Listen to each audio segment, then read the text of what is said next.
अब यूजेस देखेंगे कुछ वर्ड्स के। Teach, coach, educate, instruct, lecture, train. शिक्षित करना, खेल सिखाना, शिक्षा प्रदान करना, निर्देश देना, व्याख्या देना, प्रशिक्षण देने के लिए इन शब्दों का प्रयोग किया जाता है। टीच का यूज़ देखिएगा, किसी भी एज ग्रुप के लिए फॉर्मल और इनफॉर्मल शिक्षा प्रदान करने के लिए इसका इस्तेमाल किया जाता है।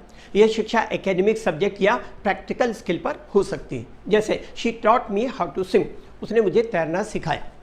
लेक्चर का इस्तेमाल यूनिवर्सिटीज़ में टीच के बजाय लेक्चर का इस्तेमाल किया जाता है। ही lectures in psychology in my college, वह मेरी कॉलेज में मनोविज्ञान पढ़ाता है।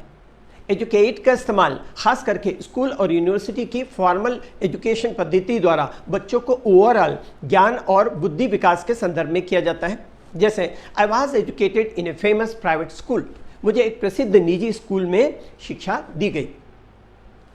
इंस्ट्रक्ट का इस्तेमाल सैनिक, नर्स आदि के समूह को किसी स्किल पर प्रैक्टिकल इंफॉर्मेशन या नॉलेज देने के लिए किया जाता है, जैसे she instructed the trainee nurses in giving injections, उसने सीखने वाली नर्सों को इंजेक्शन लगाने का प्रशिक्षण दिया।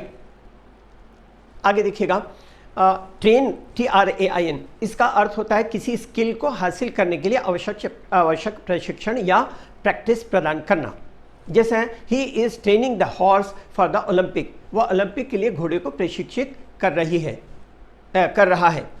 आगे देखिएगा, कोच का इस्तेमाल एकेडमिक सब्जेक्ट या खेल के औपचारिक शिक्षा के लिए किया जाता है, जैसे he is the best football player I have ever coached, मैंने जितने भी फुटबॉल खिलाड़ियों को प्रशिक्षण दिया है उनमें सबसे अच्छा वह है।